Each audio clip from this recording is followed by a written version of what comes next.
first off, power generation, how to generate power, and then some stuff on how to transition from one shot to the next, which actually is more often than not where people have trouble generating power. Usually they figure out how to throw the first shot with power, and then 2 or 3 shots later they're throwing slop. Because they cheat their transitions, they get in a rush to get a shot in, and that always costs you power. To start with, I'm going to go through several different ways. There's several ways to generate power. I'll show you how I do it, and a couple of other ways. There's ways to generate power with just your arm. That helps if you have a lot of strength, especially hand strength. It's a little bit of a cheat, but you can get away with it if you're strong enough. The less physical strength you have, especially the less hand strength you have, the harder it is to get away with that. One of the downsides, one of the problems that a lot of bigger, stronger fighters have is they can cheat. So you can cheat your way through a blow. If you're a big, strong guy, like Oz over here, he doesn't have to throw a perfect technique. He's got the power to not throw a perfect technique. But where bigger, stronger fighters have a problem is, because they can get away with that, a lot of times they don't ever learn good technique. And that limits their fight. That limits how fast they throw, that limits how accurate they throw, and it limits how much they telegraph their blows. If I put everything I've got into a shot, I can hit really hard. Any experienced fighter would have seen that coming a week before it got there.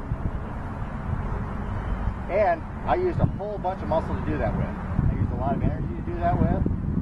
And if I do that for 5 minutes, I'll have nothing left in my arm. Because I'm using all of my muscle to do that with instead of good technique.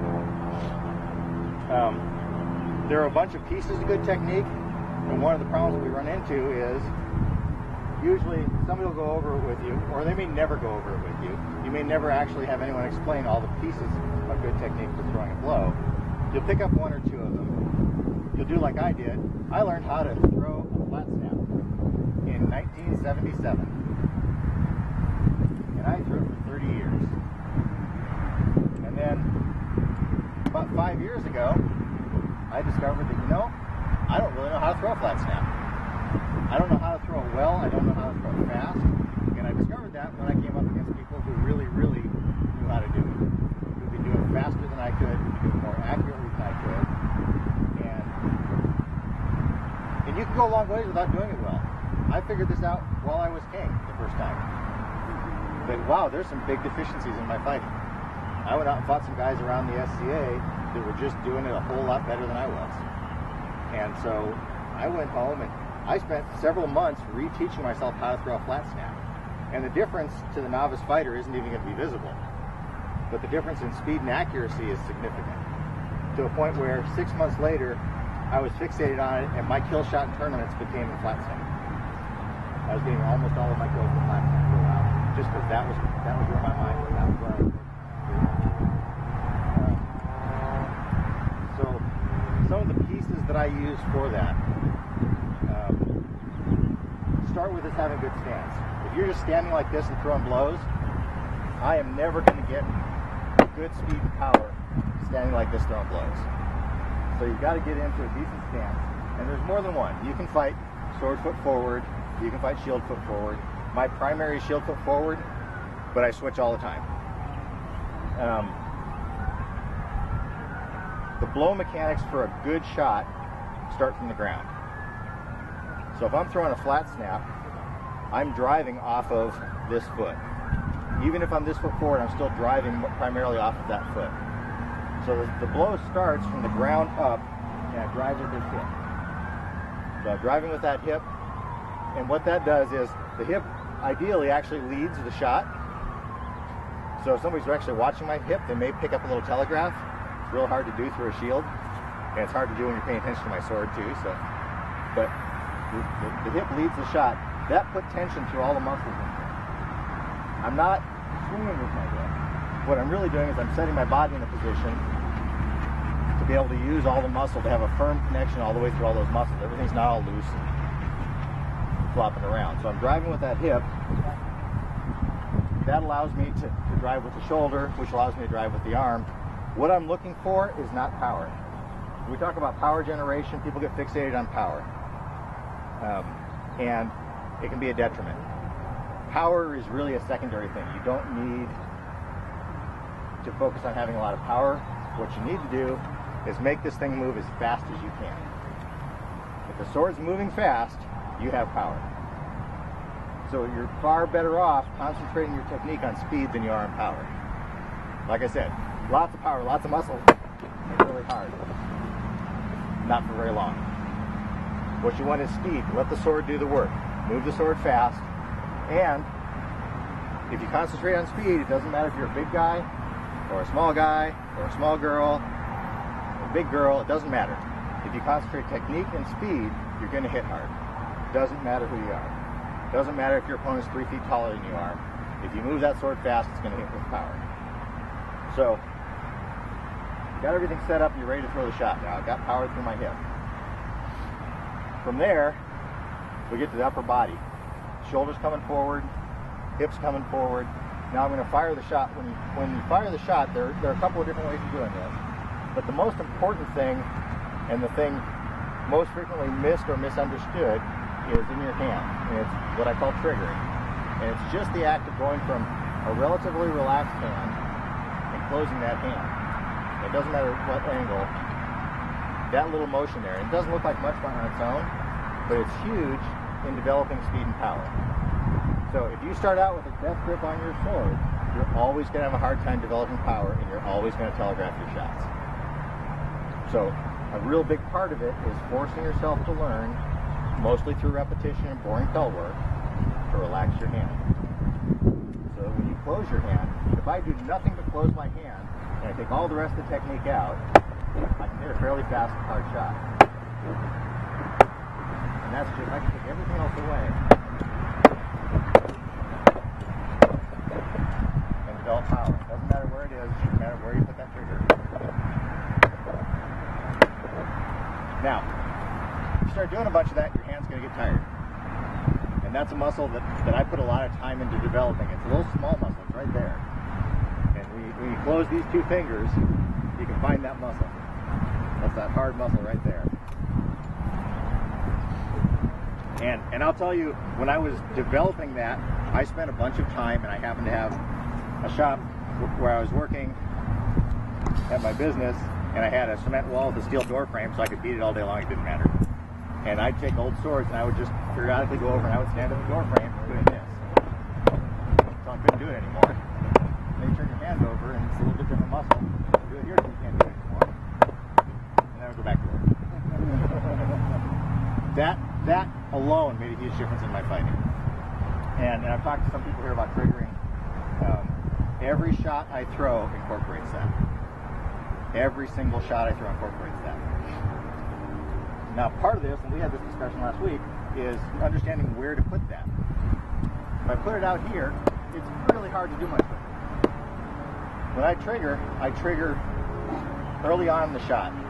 So if I'm triggering a flat snap off the shoulder, I'm driving my hand straight forward. Another thing, misnomer, don't swing swords, punch swords.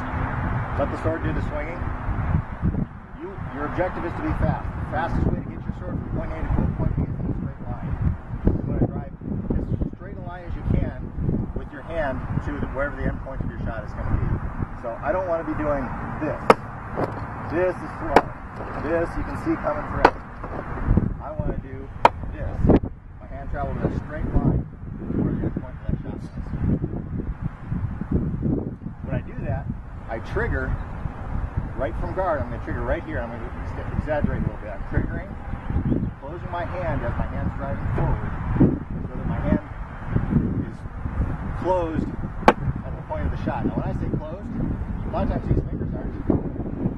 It's these fingers down here, which if you get into Japanese sword work, it's all about, they do the thumb, pinky. It's the same thing. I'm triggering, I'm not gripping here. I'm gripping here. And I'm doing that straight through the shot. So from here, I'm driving the shot in a straight line, hip, hand, trigger, into the shot. I'm not using a lot of energy to do this. It's fairly relaxed. And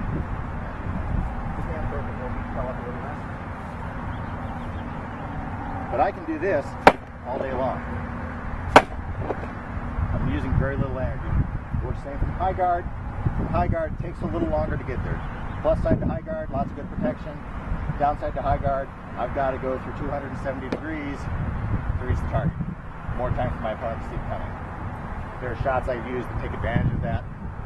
But from here, again, I'm going, my hand is still here. My hand's in the same place, whether I'm this guard or this guard. My hand's here, not up here. My hand's here where I have power to use. And I'm not putting my arm out there as a target. Unless I do it on purpose. If you see me doing that, I'm kind of trying to get you to do it. So, drive the hip, hands coming forward, squeeze.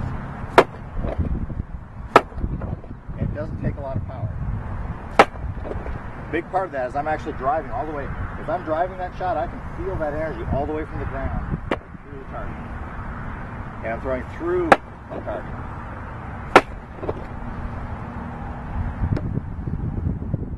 And you can take a lot of that away. If you get that, you get all of the body mechanics to work,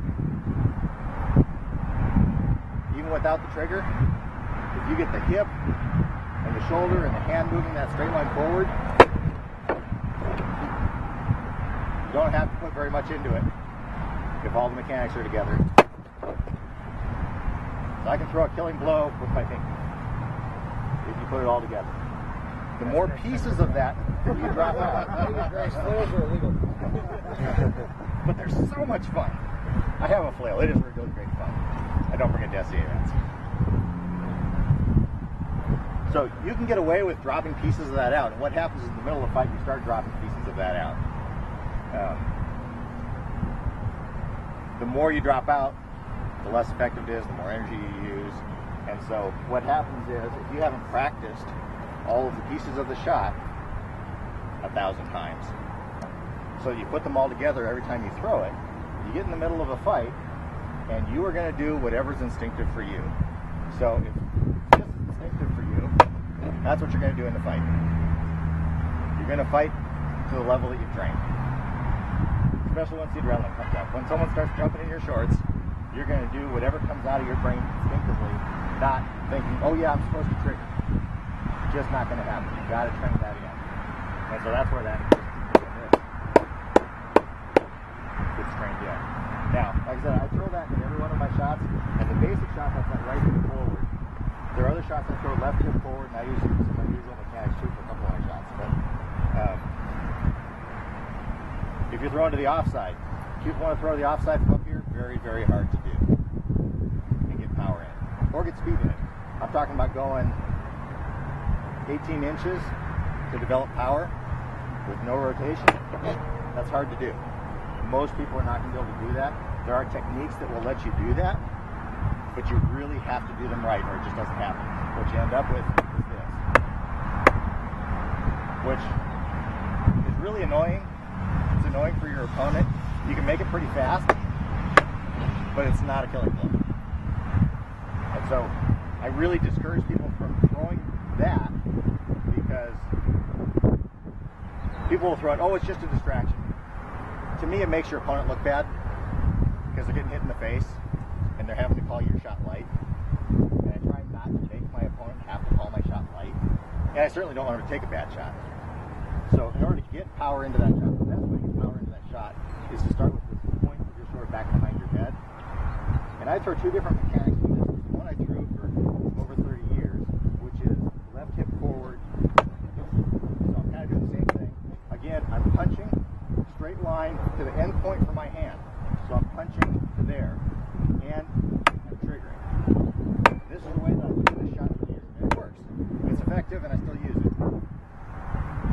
Now, you guys know, a couple of years ago, I was watching some of the best fighters in the SCA, Branos and Sean and Uther, and I found that all three of them were using a different mechanic for that shot. All three of them were using the same mechanic and not the one I was using.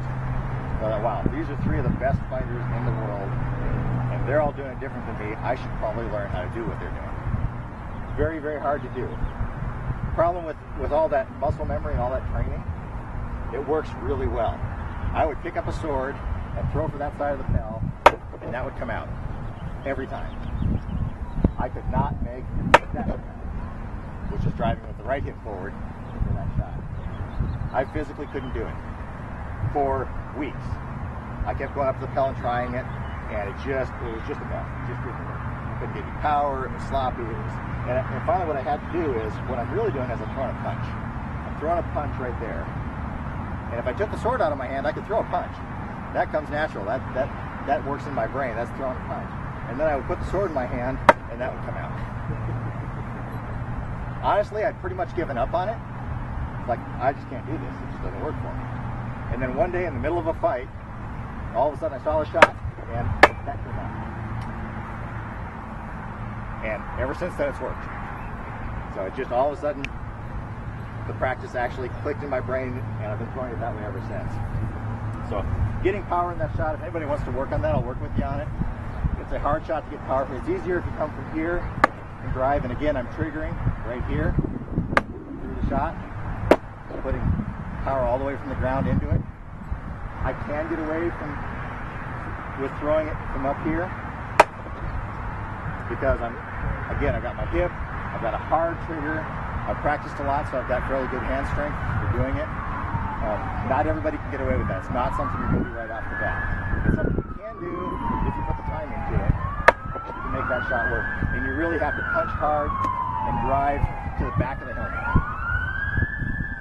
Where usually people have a problem where they lose their power doing that is they end up drawing the shot.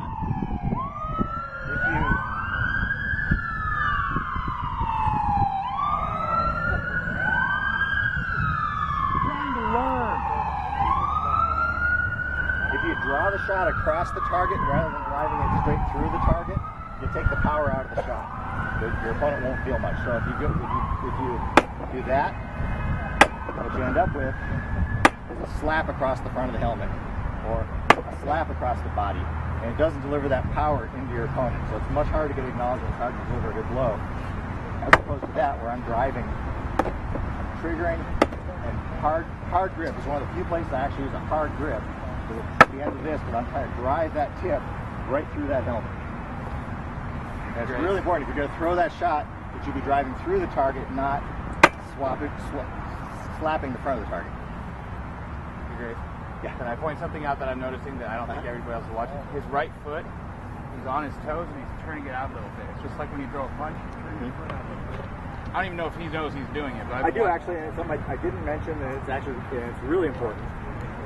When you're fighting, your weight needs to be on the balls of your feet. And I don't mean your heels have to be up in the air standing on your toes like a ballerina. Your heels can be on the ground, but your weight needs to be on the balls of your feet. If you're flat-footed, if your weight's on your heels, you can't move, and it's hard to deliver good blows. And in fact, I had a newer fighter over at the house the other night that was doing just that, and I made him walk around the pelt because we do a drill on the pelt, and that involves circling the pelt. And get this Frankenstein walk around the bell. Sir Harold was horrible at that. He literally looked like Frankenstein walking around the bell. It didn't last. He got better. And it's real obvious. So, on the balls of your feet, because, yeah, when I'm driving with that hip, for me, my heel comes off the ground. If I drive with that hip, and the heel comes out, like I'm doing. And that does vary somewhat from person to person how much that heel turns out. Some people get really exaggerated. An important thing about the hip, sometimes, especially because when I really do it full speed, the hip motion is pretty small. It's easy to miss. So I exaggerate it, and everyone exaggerates it when they're teaching. And so we get this big, and then people start trying to copy that. And it's not drive your hips over here. It's really a twitch. And that hip motion is fast and fairly short.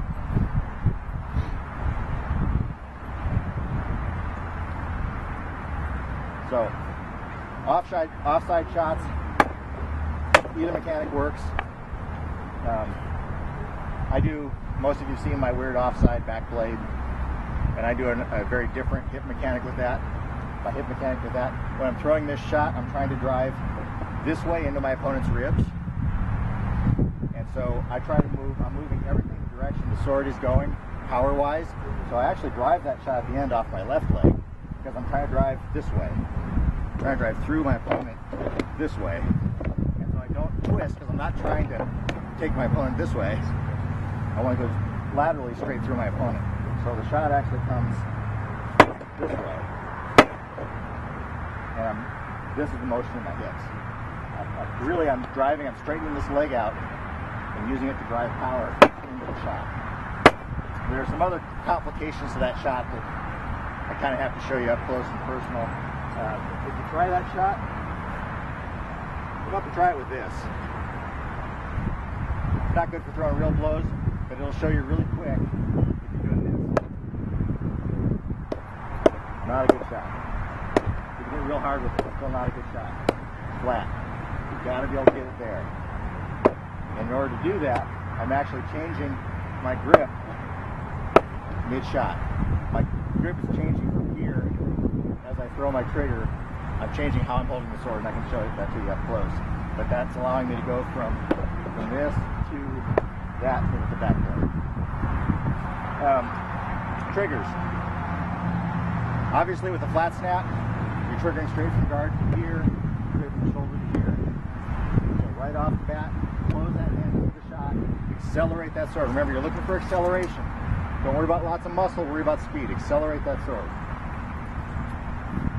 Same, down to the leg, same thing. Trigger. Right there, into the shot. Now, when you throw a wrap, you're still using a trigger. When I get to the rotation point of the wrap, I've generated all the power that I'm going to get in the blade of that sword. And I generate it by making it move fast. So, when I get to that point of rotation, all I have to do is let it rotate and do my targeting. So as I throw a wrap, I'm going to trigger heading in. If I'm throwing a leg wrap, I'm going to trigger going into it. So I'm coming off here, trigger hard, accelerate the sword to my rotation point. Then roll it over and let it hit. And that's probably, this is the hardest shot there is to teach for most people. It's just not instinctive for most people to throw a wrap. It's a weird shot because you're throwing to a point in space and then rotating. And I'm accelerating in a straight line. As much acceleration as I can get. I'm trying to make the sword move really fast. Then I'm forcing it to go through an arc, which actually causes it to accelerate further. You're taking that linear momentum, converting it into an arc, and it accelerates. Without me having to add any extra energy to it. I've already put all the energy into it. But when that thing turns over, but you have to put your hand in the right place. You've got to drive your hand to the right place, squeeze into that point, and then roll it over. If you go to the wrong place or if you're pushing, this is what I see a lot. They're letting the hand continue to move this way. They're pushing into the shot, and it does. It's just like that slap shot, except I'm slapping across the head, and the sword's not driving through the target. And so people understand, well, how come that guy didn't take my right? Because you threw that, or you threw that. If you're drawing the sword back into you, as soon as you change that rotation point from here, back here, you slow the sword down. You give it a bigger arc to go through. It's like a, if you've seen an ice skater, when they pull their arms in, you see how they accelerate? And they put their arms out to decelerate as they increase that radius. Well, if you change that radius from here to here, you add another 15 inches to the radius, your sword slows down. So as soon as you go to pull that sword into you, the sword loses all of its speed, and you don't hit hard. So you've got to get that rotation point where you can pull. Now, one of the things I do that adds power to the wrap is that I do a reversal on my hips. So I'm driving into the shot as I'm triggering, and as my hand rolls over, my hip actually comes back. That allows me to put tension through my whole body and really stop my hand and add power to the shot. It's pretty small in a real fight and full speed, but it really makes a difference adding that shot in. It allows me to really stop this hand with force, make sure all that momentum transfers into the blade. And again, very relaxed. The most energy I'm using to throw that is in the trigger in my hand.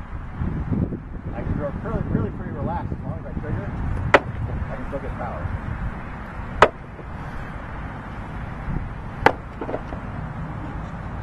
Now I throw that shot, I'll throw that shot low, I'll throw that shot high. I don't throw the mid-range in that shot because years and years of doing that, my elbow doesn't like it anymore.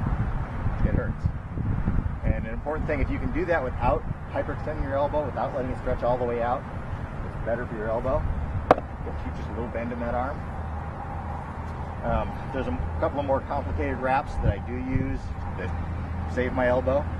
And if I'm fighting left-handed, my left elbow hasn't been abused so much, so I have no problem throwing the left-handed wrap right out there.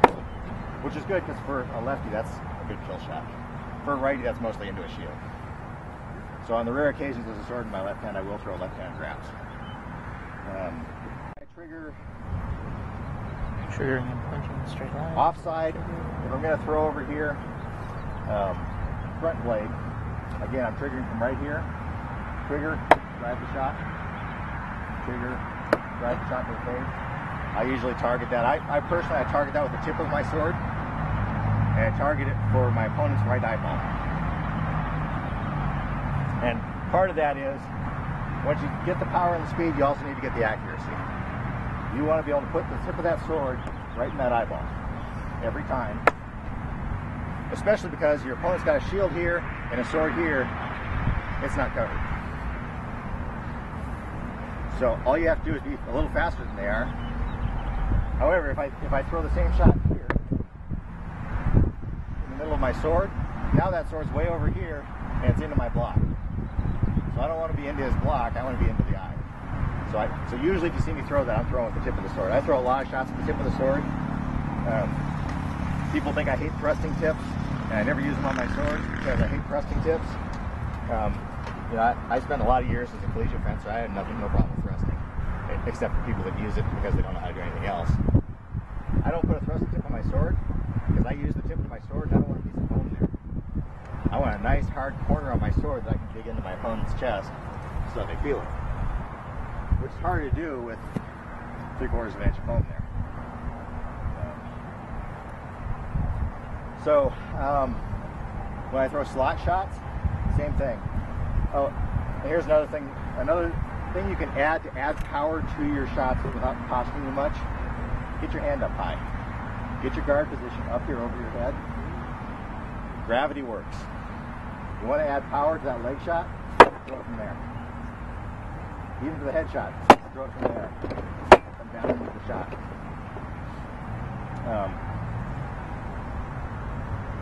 The other thing about having, you see people with the sword down here, there's a couple shots, you can throw a flat snap faster from right here than anywhere. Personally, I avoid resting it. Resting it means there's no tension in my hand, I'm not really ready to fire. So I rest my sword so that it's resting on my hand here, with tension on my pinky. My hand's relaxed. I'm not gripping, I'm not wearing myself out, but I am ready to fire. So when I need to fire, all I have to do is close that hand. If you do this, now you have to pick up the sword and then throw a blow. One of the things that I spent a lot of time working on that flat snap on, as much as getting the technique and really throwing all of the technique properly, was getting rid of all the things that weren't a flat snap. Anything you do that isn't throwing the blow is communicating to your opponent that you're about to throw a blow. And people do lots of things. If you watch people, especially if you can watch them in slow motion, you'll see it. You'll pick up things subconsciously that you may not actually consciously notice in a fight, especially as you become a better fighter. And they're little things, and I'm bad about it because I don't pay attention. Duke Sean has this photographic memory going in his head. He can play it back and tell you everything that happened in a fight. I can't do that unless beforehand, all right, I gotta pay attention to this, because normally I'm not. My mind is blank in a fight, which if you go to a lot of the Eastern martial arts manuals, they'll talk all about the empty mind and being completely not thinking and purely action or reaction in a fight. The downside to that is I don't necessarily know every detail of what happened. I'm focused on my opponent, and something tells me they're throwing a blow. And I know they did something to tell me because my shield was there waiting for the blow to land. So I knew the blow was coming, but I have to go back and have to do it again and pay attention to figure out why. And it's little things. It's this. That was a big telegraph. It's an experienced fight. That was a hand drawing back and into a shot. And you'll see this, I would guess 50% of the fighters out there on any given day will do that. And once you know that's coming, it's like, oh, here comes a blow. The hand's moving back. The sword's over here. Where's the sword going? It's probably going over there. It's hard for me to throw over there without going through a whole bunch. I'm pretty safe betting that when that hand comes back, they're throwing to this side. That's the natural mechanic. They might be doing a big windup to this side. But if they do the big windup to go to that side, there's another really big thing that isn't throwing the blow. All of this isn't throwing the blow. All of this is a big flag telling your opponent where you're going to throw the blow, but you're not actually throwing anything until you get here, because that blow actually starts right here.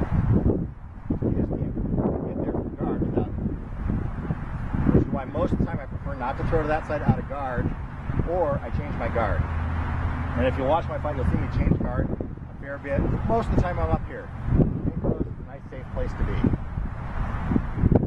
A lot of times I'll cheat it back to about there. That's just far enough back that now I can effectively attack that side. And it's still close enough that I feel safe. I can still cover my head. So it's still a little, but if I come here, I can throw anywhere from here. This is the most offensive position to keep your sword in. And I can throw the fastest shots from there. Some of you guys have seen Duke Sean fight. He has an amazingly fast flat snap, right? Part of the reason he has an amazingly fast flat snap is he's eliminated everything that isn't flat snap when he's throwing it.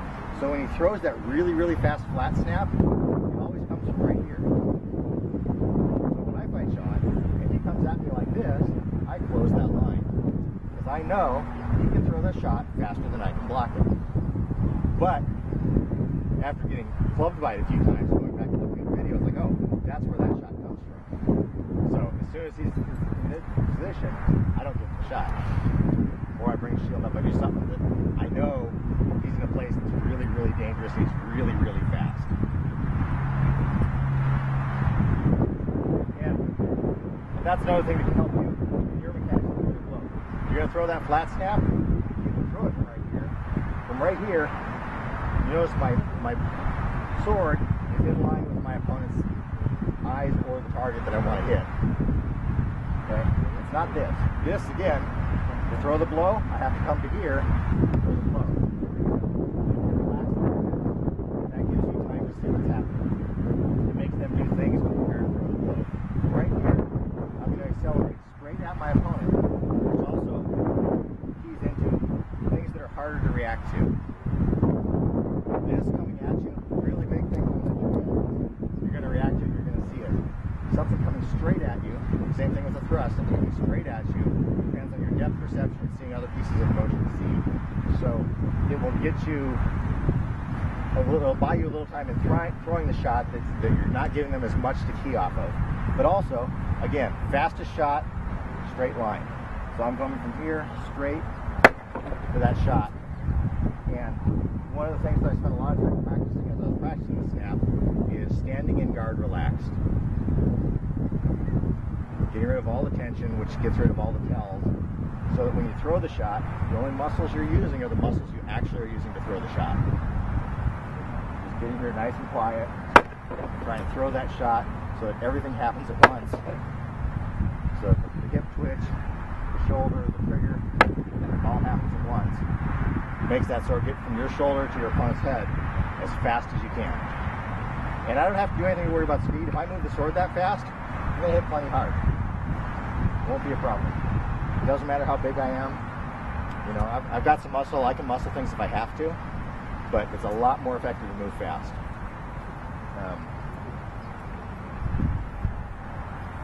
I'll go ahead and go through some other mechanics for changing blows and stuff, and then play around with some of this. And I'll be here all day if people want to come play around with some of this and have me watch your snap. A lot of times it's really difficult to figure out where the weakness in your technique is. because you can't see it. Somebody's got to help you and watch and see what you're doing. And find those things that you spent the last 5 years practicing on the pill, and now they're ingrained in your brain. And your body wants to do it that way, and changing it is a pain. It's hard to do. It takes time. So I throw a shot out to here, and I want to throw another shot. And I want to throw it with power. Power comes from back here, the loaded position. Out there, I have to find a way to get power. There's a couple of ways to do that. There's if you ever get a chance to work with Paul Bellatrix, who hasn't always kept up with the latest and greatest in fighting, but he has some tried and true techniques to hit with power, and he hits. I let him, when we were playing with the experimental swords a few years ago, he came out to practice, and I handed him one and said, "Hey, you want to try it?" And he hit me, and I took it away from him and told him he wasn't allowed to use it. Because that old man hits really, really hard. If you hit somebody with this, they will outlaw it tomorrow.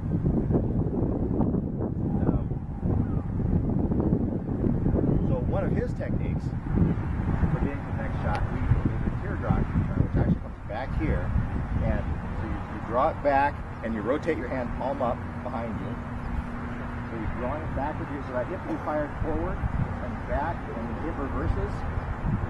At this point, you're here, kind of palm up, hips reversed, so then you get back. That automatically fires over here. That's called teardrop return. I don't use it a lot in that specific application, but there are times when it comes in handy. Especially if you get somebody get your sword trapped down here between you and your opponent. The pain, it's trapped, got shields in the way, draw back here, turn right to your opponent's head. Comes from back here, lots of power, especially short stick. Not a lot of energy. I've got my hip forward, and all I'm doing is hip comes forward during the return, and I'm all set right here. I'm all wound up, teed up, drive right through the helmet. Really hard hitting shot. I also use that teardrop return on the other side. With an offside shot, again, tip all the way back, and again, I've drawn it back with that hip, and I'm going to drive with that hip, so it comes right through that part. And you can throw that, if you come down for a leg shot, for that leg shot, you come through that teardrop to the head, you come through that teardrop, a little more complicated on the other side. I usually don't use the teardrop for that, but if you need to get clear of your opponent. But come back to this side, and again, I've drawn back, rotated, and at this point, triggered.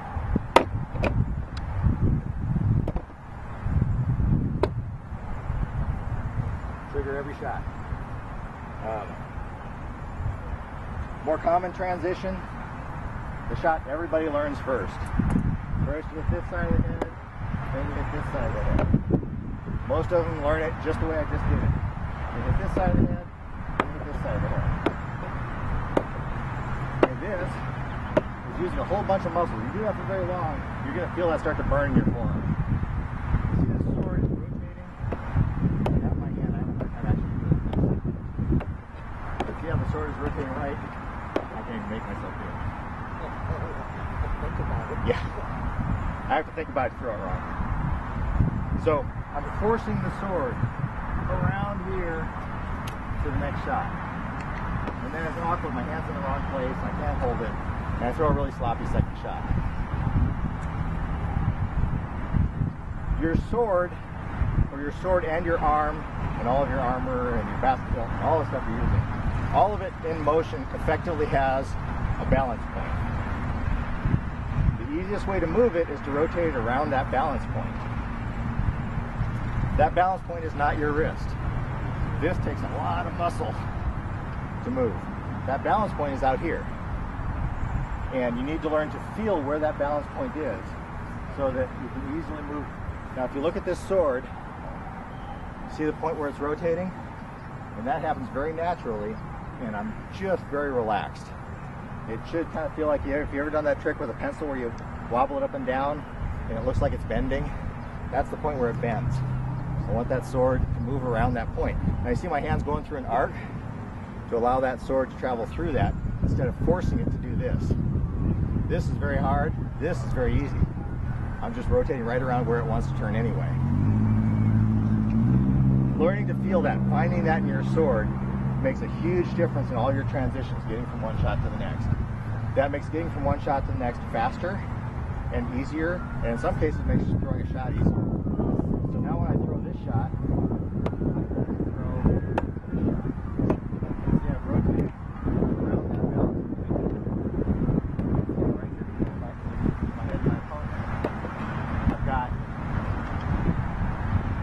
about 300 degrees of rotation, and as I come around this point, I'm triggering. So about the time it gets to the firing position, which is again back here, right here, since I've got it in front of me, it gets coming back right here. All of a sudden, I place the trigger. And as I throw that second shot, I'm not doing this. I'm not drawing across my opponent. I'm throwing a punch. I'm throwing a punch with the first shot. Accelerates straight in. The other direction. I drive it through the target. Not slapping across it. Target. See where my hand ends up? There's a real strong tendency for people to do that. That draw takes the power out of your shot. And leaves you back here, which is not a great place to play. This is a nice place to have a trigger into another shot. Back to guard. This lets you cover yourself really quick when your opponent's on offense. That transition will work up here, it will work down here. I can throw a leg shot. Look at that. I actually use that balance point, that transitions out of guard.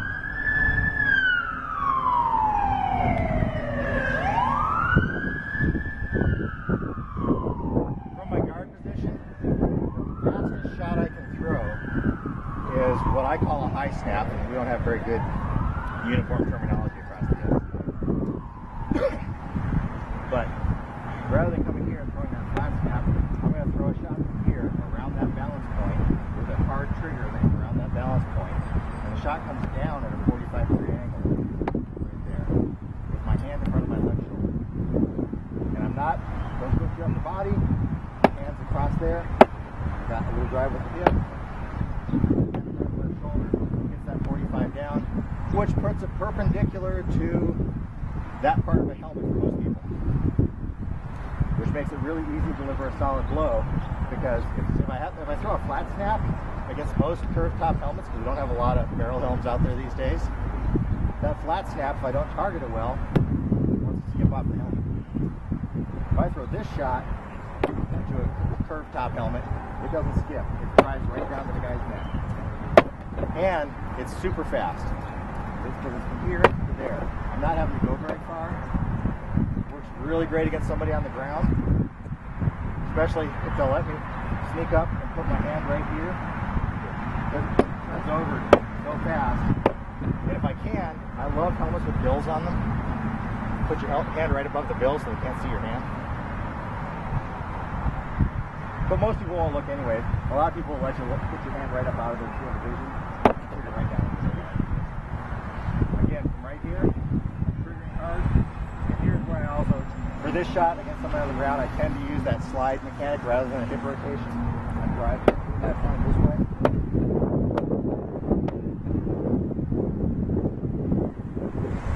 It also lets me play with it. Right. This is my new favorite way to kill people on the ground. So I drive this shot, straight, right there. Driving left leg, driving right leg. Hands right over their head. Very fast. Comes to the open slot on the offside. It's a lot of fun. Hard to practice on a pel, unless you have a shorty pel like it's on the ground. Because it works best to come right down top of the goal.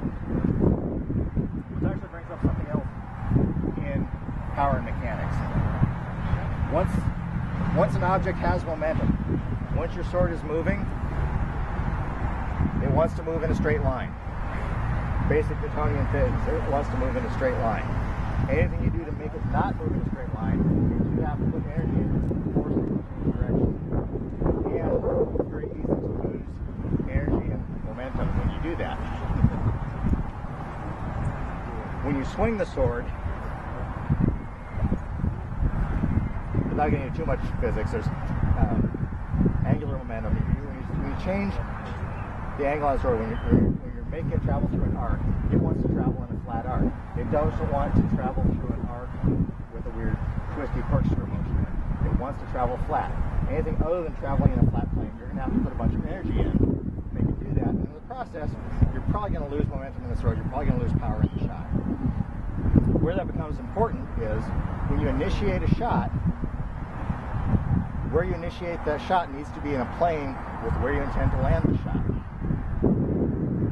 You can cheat, you can get around that, you can put extra energy in and not do that. It's way easier if it's going in the right direction. So if I want to hit this side of the head, I want to initiate the shot here.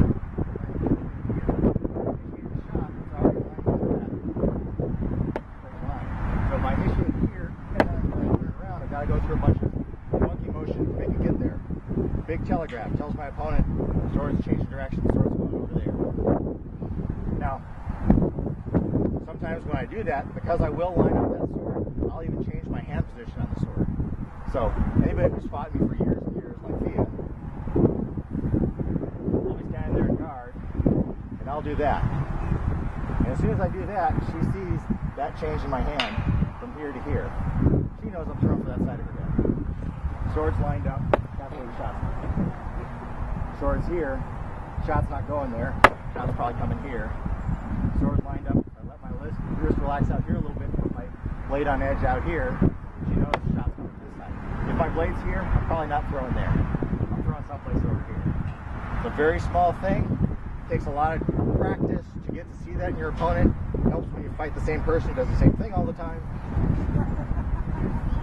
So when somebody's really familiar with it, we'll sit there and I'll change positions, and she'll change her guard. She'll change positions, I'll change my guard. We're not even throwing shots and we're blocking. It's like, nah, I saw that, you can't do it. But they're small things, they're small telegraphs. In the wraps, again, sword wants to travel in a flat plane. If I'm throwing a leg wrap, something that will get you in trouble, throwing a leg wrap this way.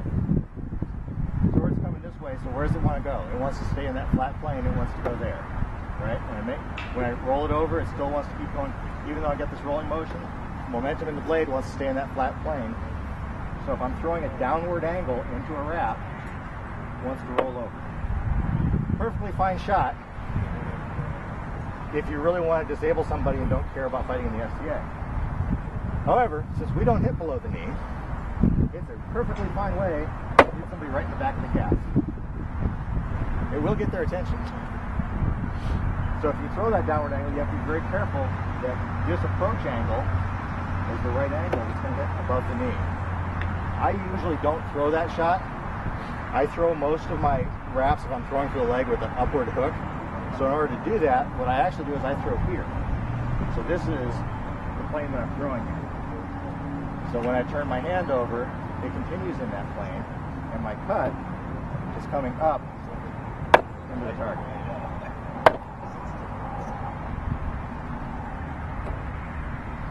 The only disadvantage to that is I am hitting at an angle depending on what position their leg is in. It's a little more likely to skip, but the end of that shot is coming very strong, straight up. If it was unimpeded, it would end up right up here at my shoulder. Again, see that flat plane that the sword wants to travel in. It does have the advantage of, if they float their shield out, it comes under. I can put a little extra energy into that shot, and it's a slower wrap because I tend to throw it by rolling back to here, dropping there. It's very relaxed. It's just like walking down the street. It's not too smooth to throw it. Just walk down the street, throw the sword over as it crosses the street. Really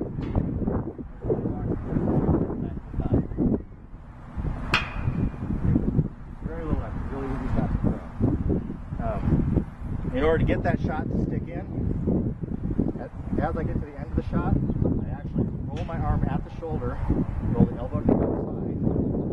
See what that does to the blade? At the very last second, roll that blade.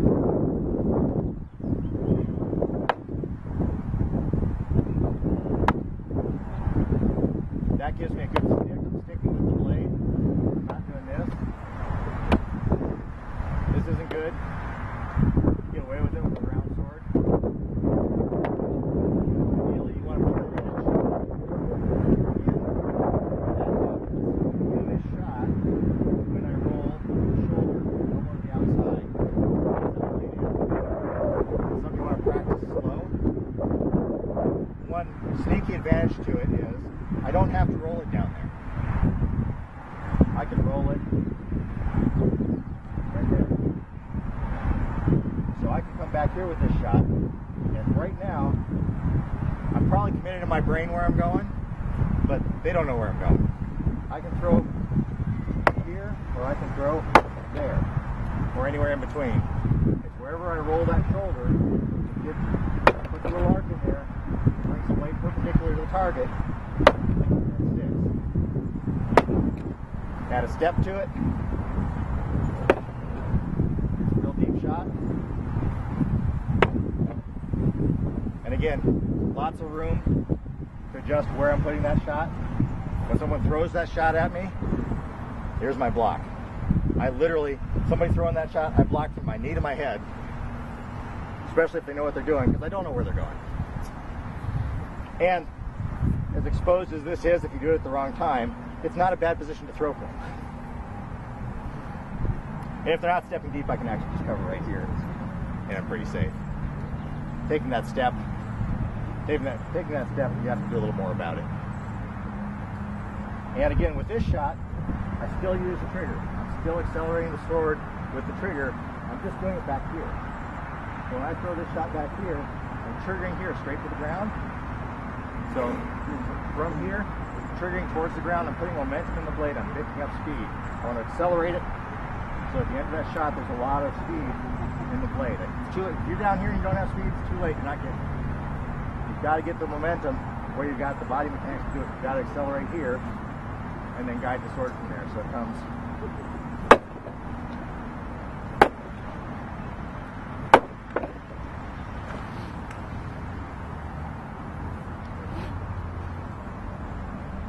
So, biggest thing, well, all of those pieces need to go together. You've got to get your stance right, you've got to be able to drive, you've got to be on the balls of your feet, get your hip into it, shoulder, arm, mostly with the arm.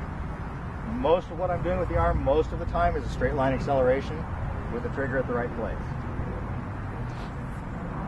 Yeah, so don't work on throwing that shoulder way over here. We don't want to be here throwing the shot. The shoulder motion isn't that big. It's just enough shoulder and hip motion to allow me to tie up the muscles all the way from the ball of my foot through my hand. So I've got all those muscles, and I can feel that power coming all the way from the ground to the shot and through the target. Most of the time, my hand is slightly crossing the target because I'm trying to throw the blow through the target. Once in a while, I'll throw a really shallow shot. It's a little hard to do with my hand on this side of the target. Harder to get power in, but Drogo likes to peek over that side of his shield, so every now and then I catch that head peeking back there and throw that shallow shot. One of the things that I do, and you'll see me doing this a lot with this sword, is a lot of my shots, you'll see this is where my hand ends up. So this is my grip. Again, I'm firing, I'm using these fingers, triggering with these muscles, controlling it with my thumb. I actually don't put my thumb down hard on the sword. That's partially because I ran my thumb through a table saw, and there's a scar with a nerve going through it right there, and the reverberation from impact sends a shock up my arm. So my thumb's usually kind of floating there. But you see where I end up at the end of my shots a lot of the time. See where the pommel is? This works really great with a real sword. Pommels are made to go there. Not a problem. A lot of people put basket hilts on their sword, and they can't get their pommel next to their wrist. It stops about there because they run into their basket hilt. A lot of times they got half gauntlets on, they don't even know what's happening. Basket hilt's running into the half guard. You make contact with your basket hilt, and now your equipment is trying to stop your blow. So I want free, clear motion all the way through my shot. The only downside to it is, it really sucks to use this left-handed. Which is why usually if you see me walk out to a tournament, you'll see me a lot of times in serious tournaments like Crown.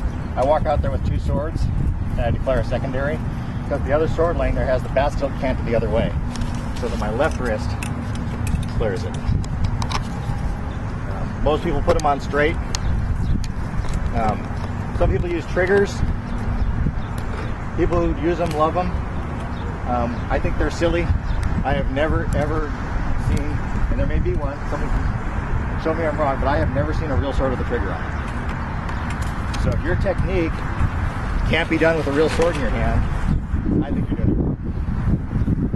If you're dependent on hanging on a strap on your two fingers to keep you from throwing your sword across the field, then you're not sword fighting. The only swords I've ever seen with triggers on them are a much later period, and they're for fencing. It's a completely different technique and a different reason for having the trigger there. And what they call a trigger is not what we in the SCA call a trigger, which is a strap of leather stuck in there. There are a couple other kind of cheater things you can do. If you attach your lanyard up here, and you have a tight lanyard, which this is not, but if you have a tight lanyard attached up there, you have a flail. You don't really have to hold on to the sword. You can let go of it and it hangs right there. So you can cheat that way and get away with a lot of stuff. I used to occasionally do that and put a tight strap there when I was doing a lot of work with my hands when I was making harps for a living. Spent all day doing precise hand tool woodworking and had carpal tunnel. So I get into a fight and I first lose finger, feeling in these fingers, then this one, then the whole hand. So my hanging sword, where it would just hang there on my wrist, if I couldn't feel my hand anymore and couldn't grip the sword, I could still fight. You'll see some guys, they have kind of a butterfly thing where they actually have a strap that comes and they buckle their hand into there to give them that rotation point. It does work to give them that rotation point.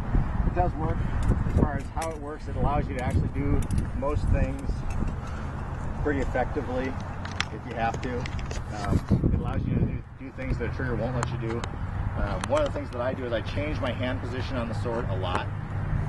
I don't always have the same grip. And that's another reason that I really don't like triggers, is because the trigger pretty much, you put your hand in the sword, that's where your hand is. You can't change it. A lot of the time I have classic, this is where the sword is in my hand, right? Some shots I throw, my sword is sitting there.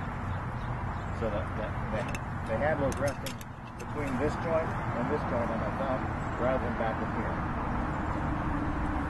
That's how I land offside shots on blade, because I'm driving them in this position on my sword. And I make that transition in the middle of the shot, and that's something that takes some practice, because I trigger in a normal hand grip, I'm triggering in this grip, and as it comes over the top, I relax and I'm letting it land on my hand this way. And that allows me to drive this shot with power. If I come out of regular grip, oriented properly, power into the armpit. It's a really, really good place to hit people in terms of acknowledgement. Your friends don't like it so much. It's a really hard place to cover. And that shot throws a good technique. If you're driving all the way from the ground and you got that hip slide, that shot gets really hard in a place to come up. So as you practice that, it's good to work on targeting with it. If I target that shot high for the head, it's not as good a shot for very hard, so front plate for the head. Usually in practice, I target it slightly low. Maybe for down here. That's where they have armor. It's not as good a shot, it's not as fast. It's not quite as good an angle. But your friends like it a lot more. And then when your friends learn to block all this, then I start going from here. Now I got my hand down here, and I'm throwing it down here into their hip and up the leg.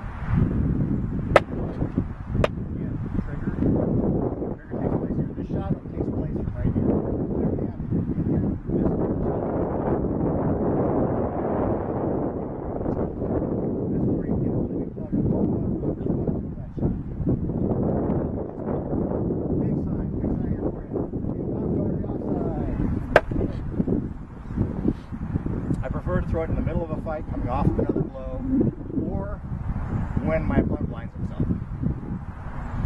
If you can't see me, then you can telegraph all you want. Trigger takes place here. All of your speed generation takes place. Just like every other wrap, your speed generation takes place before your hand turns over. And this is a wrap. It's a funny looking wrap, but it's a wrap. It's no different than this wrap. It's backplate, it's a wrap. Accelerating into the wrap. You see how I end up with that grip in it. But all of my speed comes from here. And at the end, I'm driving. Level 5. Into that shot. And people have seen me throw it before. You know I like to use it for lefties. It takes on a whole different life against a lefty. Against the lefty, I don't want to be squared up here for the most part, because they're always trying to hit this leg and they're really good at it, and I'm not terribly good at stopping them, so I take it away from them. So I face lefties this way. It allows me to kick my shield over, or kick it back to protect myself. But now, my upper body's faced over here, and my opponent's over here, and it changes a bunch of angles. Well, that shot that I was just throwing, right here, still works pretty good. I don't change anything. So now I have to back over a little bit, or I might have to lean depending on how close I get. How close to a lefty, this kind won't let me get here. But if I get this close to a lefty, it's hitting them in their shoulder blade, behind their shield. And usually their shield's located over here because they're a lefty and they're worried about this just like I am. So getting close to the shot, drive really nicely with their shoulder blade, which also usually doesn't have a lot of room.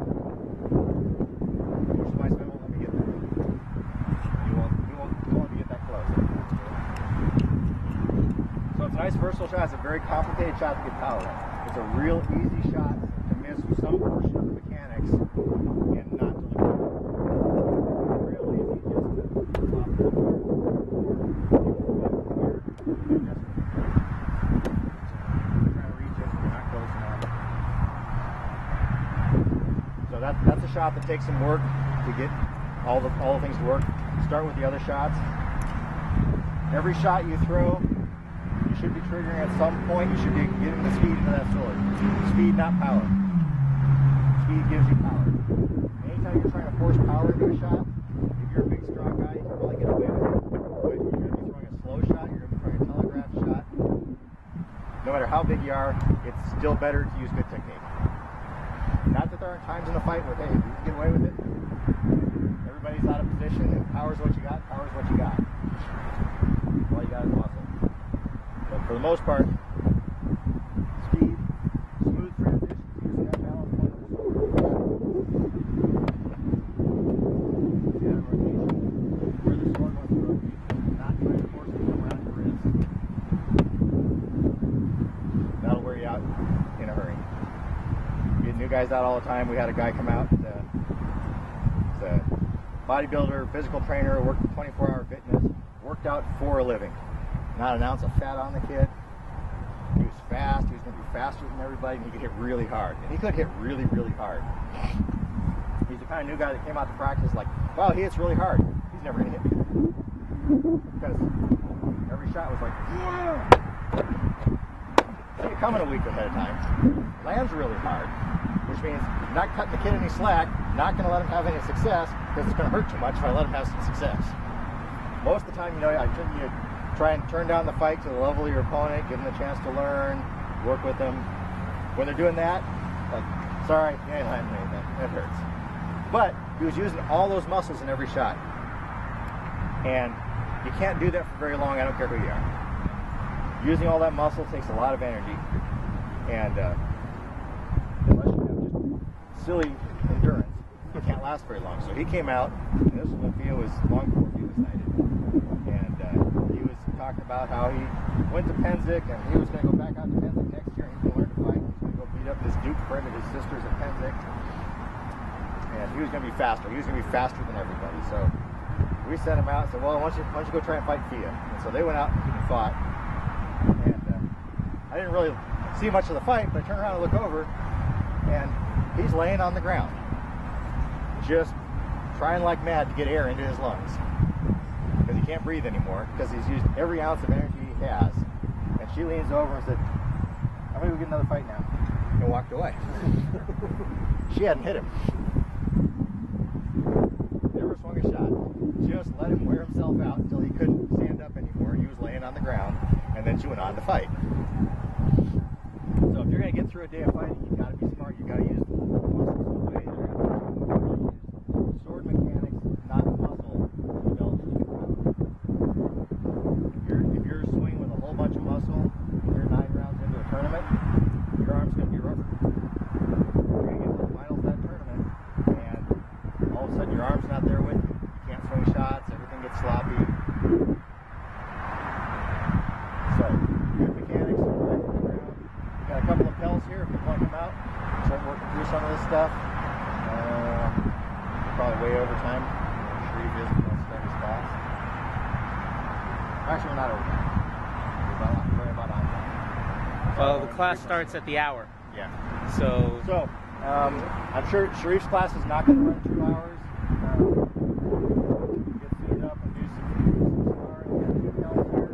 We'll have to work on mechanics for anybody who wants to. Swords around to play with. Those the plastic swords from those are really nice. These are really nice except for the way they're packing. I need to put a bunch of lead back here, and I just haven't gotten around to it. It's actually heavy, but it's not that heavy. It's just really heavy, but it works nice with all weight. But that or this is really nice for working pedal work, especially slow pedal work, and seeing where your blade is. I like this because when I'm teaching somebody and they do this, it's really obvious. You can see what angle they're actually throwing their blows with this. It's very short, so it's not like using a real regular sword, but it's nice to be able to see what somebody's doing and figure out where the mistakes are. That's another shot I didn't get into, a slot shot. I do a slot shot by basically it's a drop, it's a stomach crunch. And from this guard over here, this guard, I drive my hand diagonally over here and trigger into the shot with a crunch. Again, I'm dropping and driving to the ground.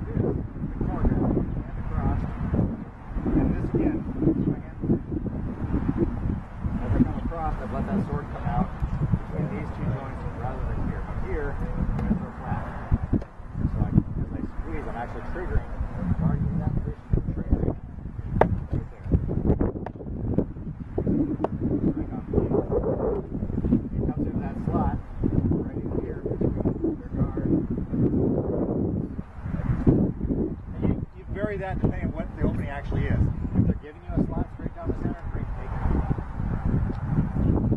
If you have to go less distance, you can get there faster. That's something where, again, relax, guard where you're at, and drive everything straight into that shot. Looking for speed. You want to get there faster, you want to beat their block. So, and this is a little bit.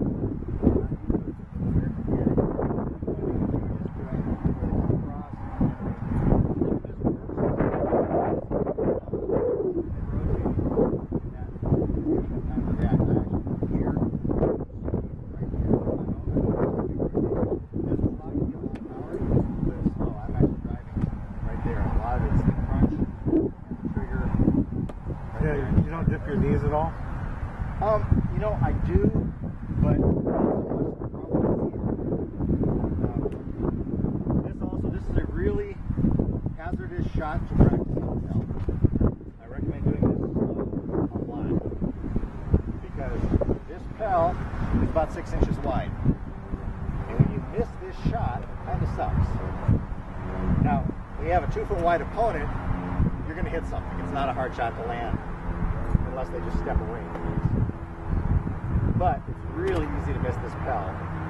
So if you don't have real good accuracy, I usually practice targeting it up and down, but it's really easy to miss that pel. And that just hurts.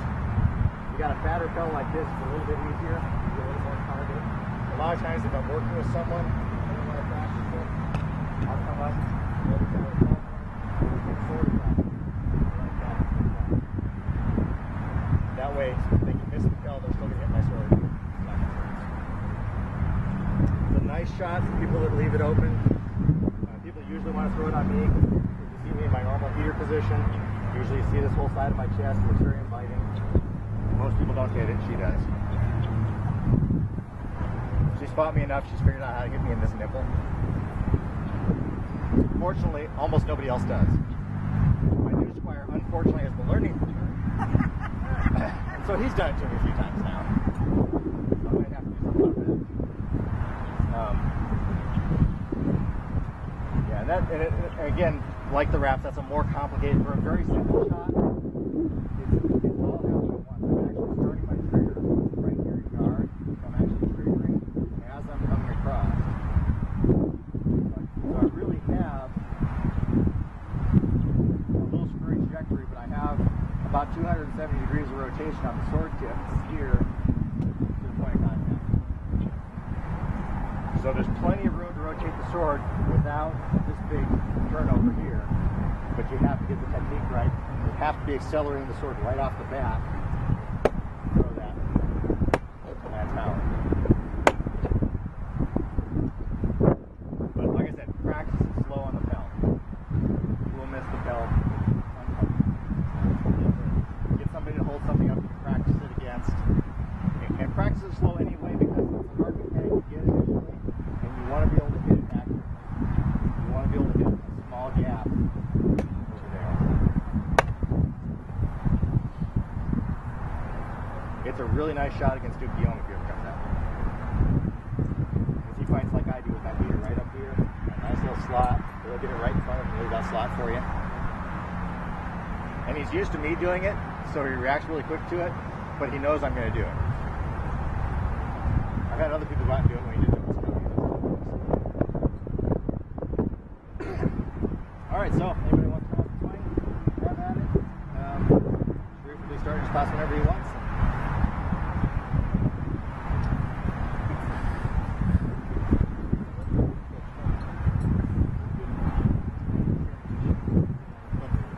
The offside wrap. I feel like I'm coming in. It's like, you know, the mechanics are on this slot shot now.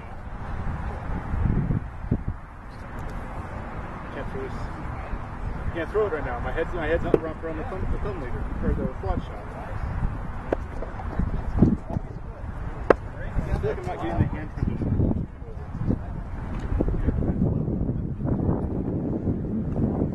Okay, so right now you're ending up in the right place. Relax your thumb.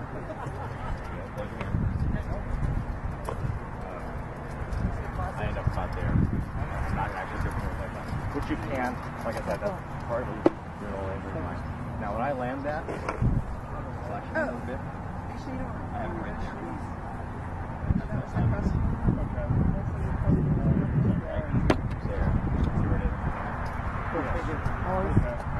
Now I don't get to that position until after the trigger. So I actually trigger.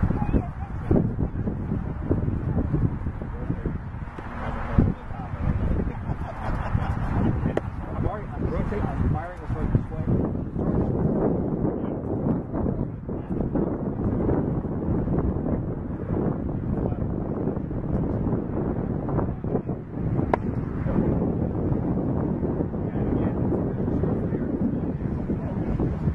And that's the hard thing about that shot, is getting that sword in the gas position instead of having it come out. If your sword is still in that position, it's going to have to do this. Yeah. See, I'm not getting that. I thought you said useless. Get my arm relaxed and straight. The other thing you want is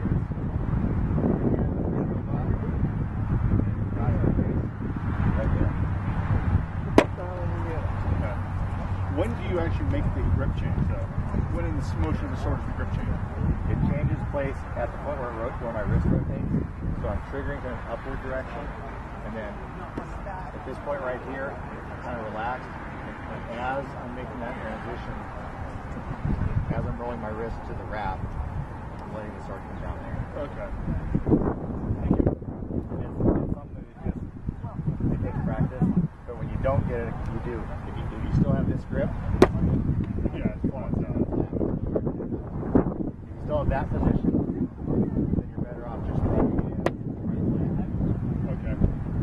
And the difference between doing it front blade, because you can throw this shot front blade, put it right here, go front blade. The difference is, see where my sword ends up? Yeah. Across the tail. This intersects the shield real easily. So unless you really got him out of position, that shot is the block, where this shot, and it's the difference between that and that. But that's frequently the difference between blocked and not blocked. Thank you. We'll leave this here. I'm going to grab some beer on my phone. We'll leave this here.